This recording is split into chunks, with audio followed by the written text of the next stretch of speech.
করি তোমরা ভালো আছো। আজকে এইচএসসি আইজিটি চ্যাপ্টার 4 HTML এর একটা ম্যাথ করে দেব।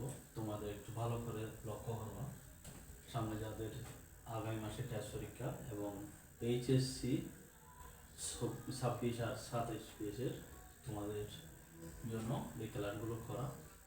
দেখো এটাকে আমরা HTML কোডে লিখবো। HTML কোড লিখতে হলে প্রথমে আমাদের বেসিক কোডগুলো সবাই জানো, তারপর আপনারা আমি বুঝে দিচ্ছি। দেখো আমরা লিখবো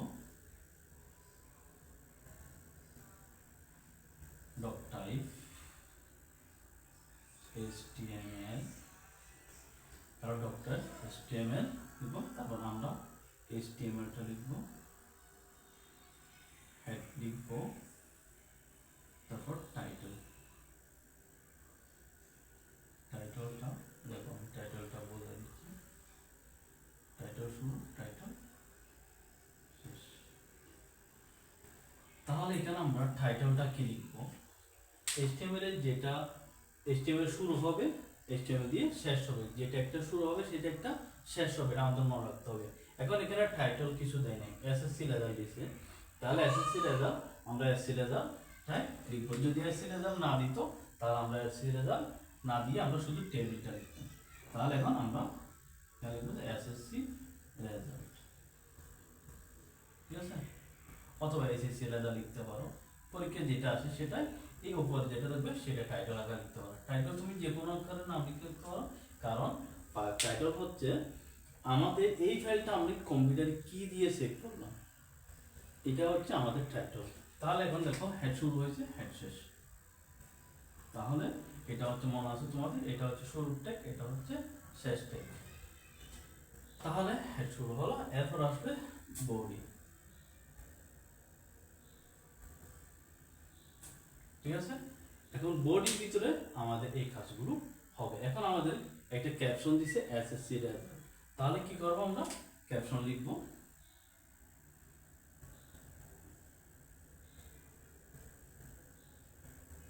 ক্যাপশন শুরু করলাম এসএসসি রেজাল্ট, ক্যাপশন শেষ,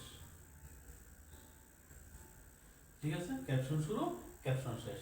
এবার আসি আমরা এই টেবিলের কাজ করবো। তাহলে টেবিলের বর্ডারটা, এই বর্ডারটা কত পিক্সেল হবে সেটা আমরা একটু লিখব। তাহলে table border, table border inverted comma দিয়ে আমরা 1 দিলাম। তাহলে তুমি 2 লিখলে এই টেবিলের বর্ডার গুলো আর একটু গাঢ় হবে, তাহলে আমরা 1 লিখলাম, সাধারণত 1 লিখে। তারপর আসি, এখন আমরা কাজ শুরু করব। এই টেবিল রো, এই রোটা সৃষ্টি করার জন্য আমাদের কি লাগে? তোমাদের মনে আছে টিআর, টিআর হচ্ছে টেবিল রো, তারপর আছে টিএস, টিএস হচ্ছে টেবিলের হেডিং গুলো, শিরোনাম গুলো, তারপর টিডি হচ্ছে কি টেবিল ডাটা, এই ভিতরে গুলো ডাটা। এটা আমাদের এই কাজ, এই তিনটে ট্যাগ এখানে ব্যবহার হবে। তাহলে আমরা প্রথম কাজটা শুরু করব রো আর জিপিএ, রো আর জিপিএ দিয়ে। তাহলে প্রথমে আমরা টিআর দিয়ে রোটা শুরু করছি, তারপর আছে টিএইচ, টিএইচ দিয়ে, টিএইচটা হচ্ছে এখানে হেডিং, হেডিংটা কি রোল, তাহলে রোল লিখলাম, টিএইচ শেষ। আবার শুরু করলাম টিএইচ, তারপর কি জিপিএ, টিএইচ শেষ। তাহলে টিআর দিয়ে এটা শুরু করছি, তাহলে এই ঘরটা এখন শেষ, রোল আর জিপিএ লিখেছি, এখন টিআর শেষ। এখন স্যার আমরা কোনটা টিআর লিখবো, কোনটা টিএস লিখবো, কোনটা টিডি লিখবো? প্রথমে আমরা যখন শুরু করব এই এই কলামগুলো হয়ে যেতে হবে, এই রোগুলো হয়ে যেতে হবে, সেজন্য আমরা টিআর দিলাম। এরপরে রোল আর জিপিএ, এই রোল আসছে একবার, এগুলো হচ্ছে রোল নাম্বার, তাহলে যেটা একবার আছে সেটা হচ্ছে হেডিং, শিরোনাম। জিপিএ আসছে একবার, এগুলো হচ্ছে জিপিএটা দেওয়া আছে, তাহলে জিপিএটা একবার আছে, সেজন্য এটা টেবিল হেডিং। তাহলে টিআর শুরু হচ্ছে, টিআর শেষ, তাহলে এক ঘর শেষ। আর কয়টা আছে? 1 ঘর, 2 ঘর, 3 ঘর। তাহলে আবার আমরা টিআর দিয়ে শুরু করব দ্বিতীয় ঘরটা, দ্বিতীয় ঘরটা শুরু করে এগুলো হচ্ছে এখন টেবিল ডেটা, তাহলে কি দিয়ে শুরু করব? টিডি, টিডি 01, টিডি শেষ, টিডি শুরু কত 5 পয়েন্ট, টিডি শেষ। তাহলে এই ঘরটা শেষ, তাহলে এখন কি হলো? টিআর শেষ। তাহলে আমরা এদিকে জায়গা নাই, এদিকে লিখি। তাহলে তোমাদের বোঝার সুবিধা হবে, আর একটু বড় করে লিখলাম। এখন আসি এই ঘরটা শুরু হবে, তাহলে আবার টি আর শুরু করবো আমরা,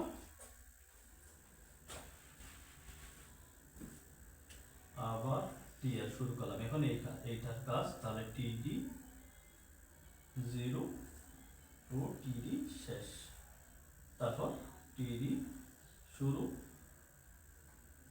4 পয়েন্ট টিডি শেষ। তাহলে এই দুটোটা ঘর শেষ হয়ে গেছে, টেবিল ডাটাটা লিখে ফেললাম। এখন এই ঘরে টি আর শেষ, তারপর আবার এই ঘরে আসবো, এখন টি আর শুরু, এখন হচ্ছে এটা টেবিল ডাটা টিডি 0 3 শেষ, তারপর হচ্ছে এটা টিডি কত 3 পয়েন্ট টিডি শেষ। তাহলে এই ঘরটা শেষ, এই ঘর নিচে আর কিছু নেই, তাহলে টি একটা শেষ। ঠিক আছে, তাহলে এখন আমরা বলছিলাম যে ট্যাগটা শুরু হবে সেই ডেটটা শেষ হবে। তাহলে এখানে আমরা কি কি শেষ করি নি, টেবিল শেষ করি নাই, বডি শেষ করি নাই, এসটিএম শেষ করি নাই। তাহলে এখন শেষ আমরা শেষ করব কি, শেষ করব টেবিল বডি এসটিএমএল। তাহলে এটা হচ্ছে আমাদের শেষ। এইভাবে লিখলে তোমরা গত আসলে 3 পাবা, গত আসলে 4 পাবা। এভাবে আমাদের ধারাবাহিক আইসিটি গুলো তোমাদের জন্য দেওয়া হবে। দেখো তোমরা একটু পজ করে করে দেখবা, কোনটা কোনো সমস্যা হলে আমাকে কমেন্ট করে জানাতে পারো, তোমাদের জন্য আরো বেটার কিছু করতে পারি মতো। যারা আমার চ্যানেলটা সাবস্ক্রাইব করছো তাদের জন্য ধন্যবাদ। ভবিষ্যতে যদি কোনো আরো কিছু আপডেট লাগে আমাকে কমেন্ট করে জানাবো। তোমাদের পরীক্ষা পর্যন্ত এবং পরীক্ষার আগে যতগুলো সমস্যা হয় আমাকে কমেন্ট করে জানাও, আমি তোমাদেরকে ভিডিওর মাধ্যমে এটা বোঝাই